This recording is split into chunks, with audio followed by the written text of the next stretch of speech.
Dans cette vidéo, on va parler d'un concept intéressant. Est-ce qu'on doit plutôt privilégier les objectifs ou alors les habitudes? C'est ce qu'on va découvrir dans cette vidéo. La première chose qu'on va faire, c'est découvrir ce qu'est un objectif clair que l'on peut se donner à soi-même. L'objectif que l'on va voir, il va être SMART. Et donc, je vais parler de 5 composantes qui font qu'un objectif est bon. La première notion qui fait qu'un objectif est bon, c'est tout simplement la lettre S pour spécifique. Si ton objectif n'est pas spécifique, alors tu ne vas probablement pas l'atteindre. C'est important de vraiment spécifier pas à pas comment on souhaite obtenir quelque chose dans un domaine précis. Au lieu de dire seulement je veux prendre du muscle, comment on va prendre du muscle et à quoi finalement on a envie de ressembler, avec quelle activité on va prendre du muscle, ou alors si on veut perdre du poids, quelles vont être les étapes que l'on va prendre pour perdre du poids. Ça doit vraiment être spécifique. Le mieux, c'est vraiment de choisir une activité, un domaine spécifique et de s'attaquer à fond là-dedans. On peut pas se dire par exemple je veux être bon en montage vidéo, en editing de vidéos YouTube. Il faut vraiment te concentrer pendant une certaine période de temps sur l'accomplissement d'un seul objectif. Ensuite, pour la lettre M de SMART,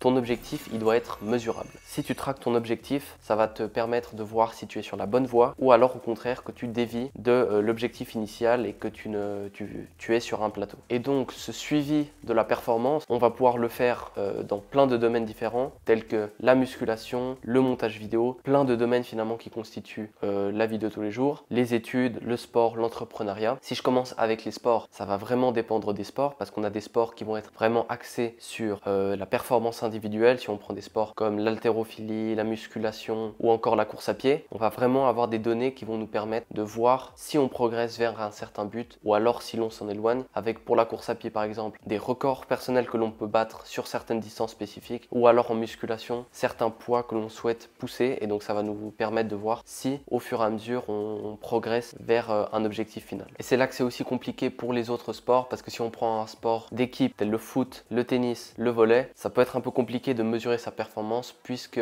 on a un adversaire, et donc notre performance elle va aussi être liée au niveau de l'adversaire, et donc c'est pour ça que pour certains sports ça va être plus dur de juger de ta performance sur des critères objectifs. Ensuite, troisième aspect pour un objectif, ton objectif il doit être atteignable. En effet, si tu te donnes un but qui est irréalisable, peut-être ça peut te motiver, mais tu vas juste ne pas l'atteindre, et quand on n'atteint pas quelque chose, on est déprimé, et donc on va pas forcément chercher à l'avenir à atteindre d'autres objectifs. Et si ton objectif est trop grand, tu vas forcément avoir des problèmes. Par exemple dans le sport, tu vas te blesser en te fixant un objectif qui est totalement irréalisable pour toi, qui est hors de ta portée, ou alors dans le monde professionnel, le fait de te fixer un objectif trop ambitieux au départ, ça va simplement te couper du reste, couper de ta famille, couper de tes amis, et donc tu vas avoir des disproportions dans les différentes catégories de ta vie, famille, amis, sport, études, travail. Donc fais plutôt des objectifs qui sont réalisables, et une fois que tu coches la case, tu passes à un objectif un peu plus ambitieux, et c'est comme ça que tu vas progresser. On passe maintenant à la lettre R, et ton objectif il doit être relevant. Donc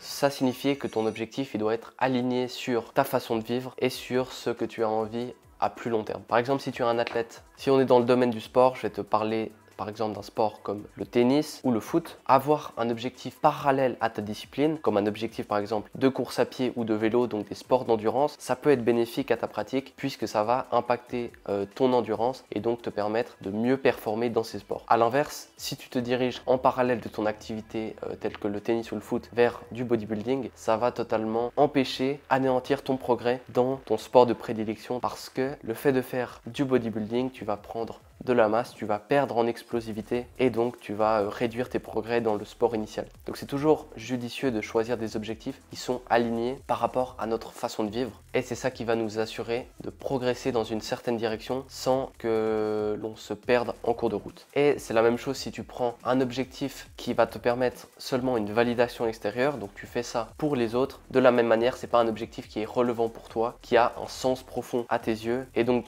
si l'objectif n'est pas relevant à tes yeux, tu ne vas simplement pas l'atteindre, ou alors tu vas l'atteindre mais pas à ton plein potentiel. Et le dernier critère d'un objectif SMART, c'est la lettre T pour le temps. Un objectif, il doit avoir une certaine deadline pour t'assurer que tu ne vas pas te perdre en cours de route et procrastiner si l'objectif est beaucoup trop vague. C'est pour ça que c'est toujours intéressant et judicieux d'avoir des échéances, parce que ça te force chaque jour à travailler vers ton objectif et donc t'assurer de le réaliser dans les délais, parce que si tu te fixes une date, tu ne peux pas simplement rater des jours d'entraînement, travailler moins sur ton business, sur tes études. Tu es obligé de le faire pour respecter les critères temporels que tu t'es fixés. Et maintenant, j'aimerais finir cette vidéo en parlant du conflit entre habitude et objectif. J'ai décomposé un objectif qui est intelligent, quelles sont les caractéristiques finalement d'un objectif, et maintenant, je vais te parler de comment tu peux allier ces deux choses, donc les habitudes avec ton objectif. Donc le but, c'est de définir un objectif, comme on a dit, qui est spécifique, qui est mesurable, atteignable, relevant pour toi et avec une certaine deadline. Donc il y a une notion de temporalité que tu associes à ton objectif. Une fois que ça c'est fait, il te reste simplement à trouver les actions quotidiennes que tu vas pouvoir réaliser jour après jour pour atteindre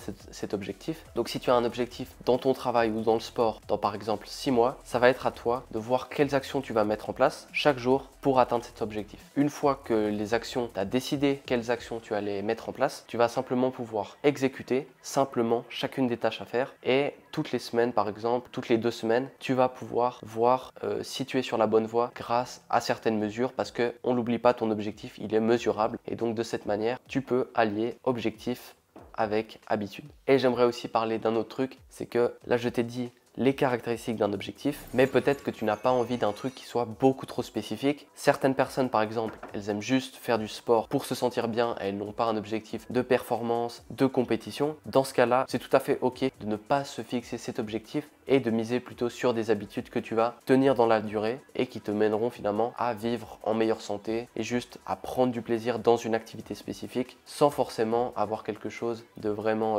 clair que tu as écrit sur papier avec un objectif SMART par exemple. J'espère en tout cas que cette vidéo t'a plu sur est-ce que c'est mieux les habitudes, est-ce qu'il faudrait plutôt prioriser les objectifs, avoir des objectifs clairs. Si tu as des questions en commentaire, n'hésite pas à me le faire savoir, comme d'habitude bien sûr, et on se voit bientôt pour de nouvelles vidéos. Allez, ciao!